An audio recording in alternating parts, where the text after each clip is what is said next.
Hey there, Joe Cox Jr., Life Made Simple.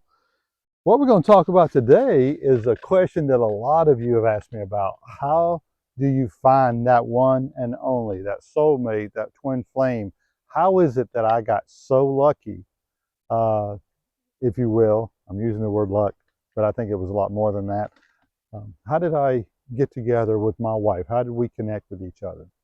And I do talk about this a little bit in the book, Life Made Simple, Secrets to Wealth and Happiness Hidden in Plain Sight. Available on Amazon, has a 90-day guarantee. If it doesn't change your life, send it directly to me and I'll write you a check for the full book back. I wrote that book not to sell books, but to change lives. So I'd love to hear your feedback from it right now. It's Amazon. Last time I checked, straight 5-star reviews. The only bad review I had was my mother, and word got around that when she put that narcissistic review on there and gave me 1 star, the book actually started selling more copies. So when she found that out, she actually took it off. But I'm going to do a review. I took a picture of that review, that 1-star review that my mother put on there on my book, and I want to read it to you, analyze it, and that's on another video. But anyway, let's get to our subject matter today. So what we're talking about is, how do you find that one? How do you attract that one to you? So this is what I always say: you attract what you are, not what you want. Think about that for a minute. You attract what you are, not what you want. So if we haven't done the work to heal, and we want someone that has healed, do you think you're going to attract that person to you? Probably not, because they're looking for someone that, and they're attracting the person that's already healed. So this is what I recommend, no matter where you are in life.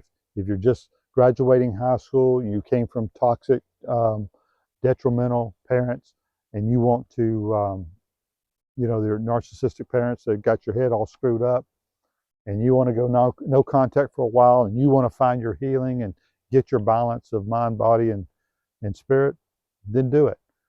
You may be someone in your 20s, 30s, 40s. Maybe you were married, realized that you're married to a narcissist, and you got out of it. So many people do rebound relationships. Almost all rebound relationships are jumping from one pot to the other.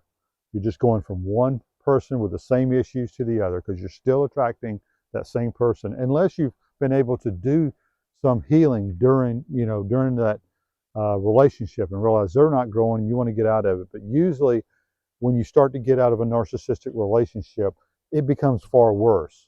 And those that have gone through it know what I mean. It can really wreak havoc on you.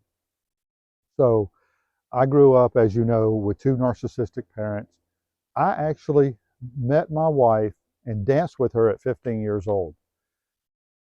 So she was right there in front of me, but I did not have the awareness to know it at 15, 16 years old. So I told my mother about her. This is when I was still living at home with my mother. I left home at 16, but at this time I went to my mother and I said, I like this little girl. And she says, you're not worthy of a girl like that. And so I thought I was doing Jana a favor, not asking her out, because my mother had made sure I knew that I was unworthy, I was not a good person, and I would be bad for her. Remember, when you're a kid and you've been told that for your whole life, since, your first 16 years of your life, you don't know any different. You don't know any different at all, that you were created perfect, and your job is to become the best you. So I had to find out the hard way, but I did get fed up right after I turned 16, and I left home, moved with my grandmother into a cinder block basement. That's a long story. I told you that story on some others, but I still felt worthless. But I focused on myself. I got me a job, got a car, did some stuff that got into some skilled trade stuff in high school, took welding classes, and just tried to develop myself to build that confidence up about myself. So anytime I tried to reconnect with my parents, it was a disaster. But staying on track, I never wound up asking my wife, what is now my wife, out on a date because I just didn't feel worthy, and I figured that there was a lot of great guys out there that would be good husbands for her. I'd never had a father. I didn't know how to be a man. I didn't know, you know, being unworthy and not knowing how to do basic skills and things in life. Um, I just felt so ill-equipped. So here I am trying to figure life out. And so when I do finally meet somebody and I realize this person is really not the right one, and this is around 21, about the time I wanted to go to college. I had my mother.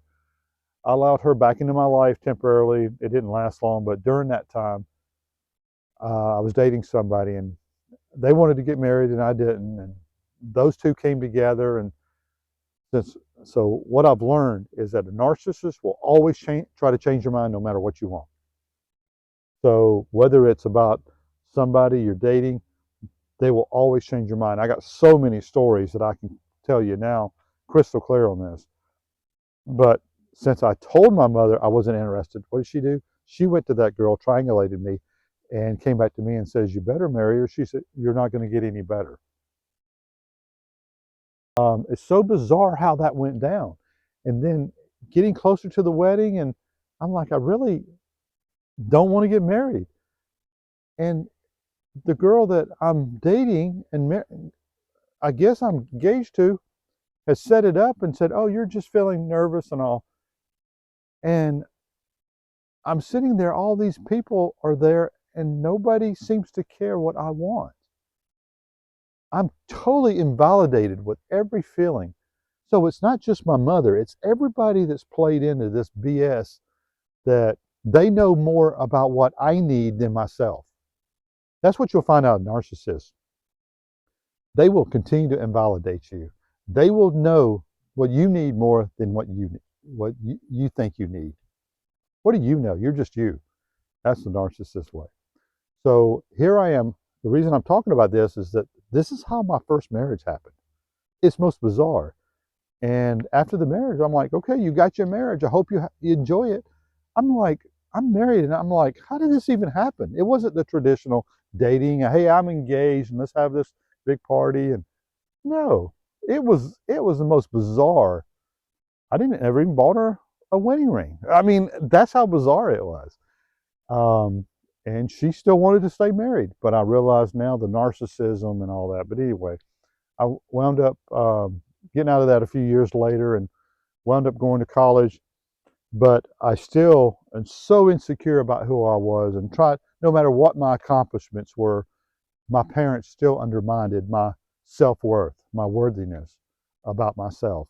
And what I realized is, even getting into my 30s, I'm still dating. Looking back now, I can see this. I'm still dating toxic people, attracting the toxic um, people that are going to fix me or let me. Oh, I'm great in the beginning. All of a sudden now I'm all broken. I need all this to be fixed, which is a typical love bombing, and then all of a sudden controlling comes in. Um, so bottom line is, I went through several toxic situations with dating and getting married, and nobody around me seemed to even care. And my feelings were totally invalidated. But I will tell you, 30 years later, when I reconnected my wife, and we've told you the story on another video, so I won't go through all the details, but we, when we reconnected, it was like, oh, wow, you mean this is how it feels?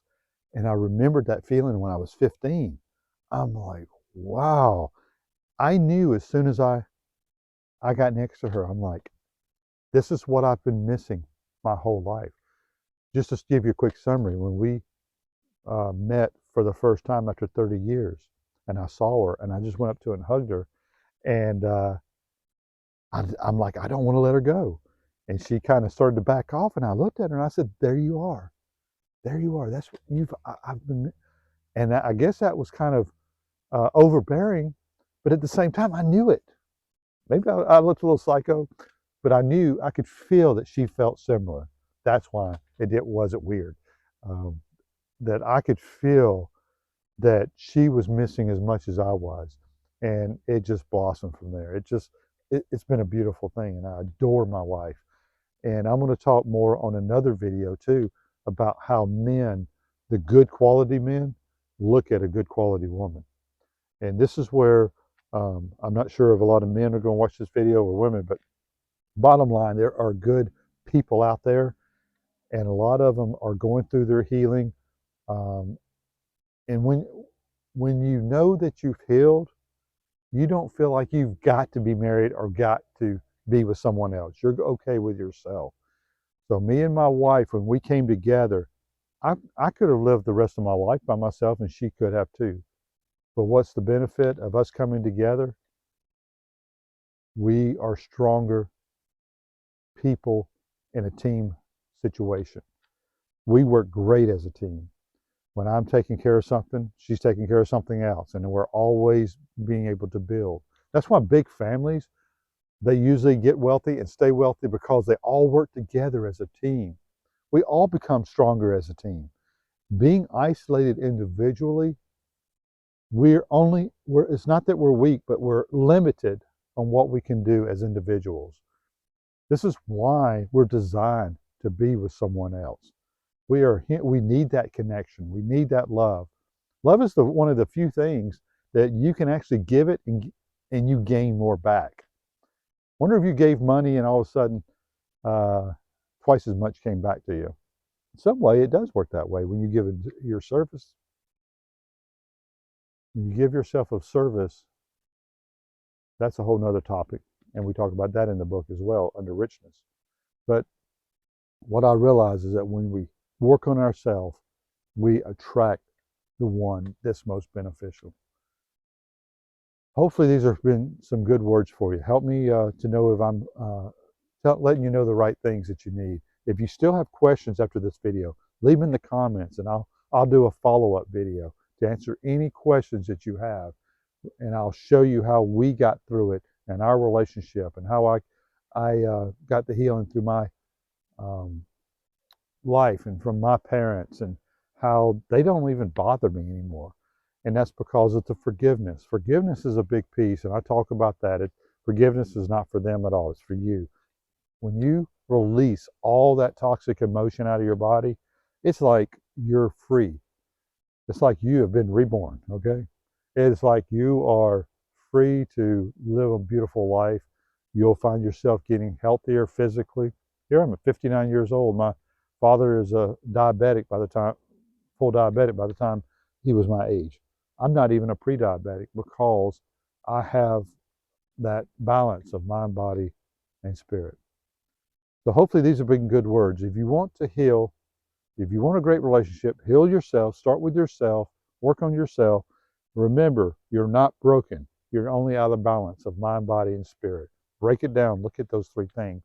Once those three things get in balance, and you work on getting those in balance, you'll find that your richness on the outside, you're just a reflection.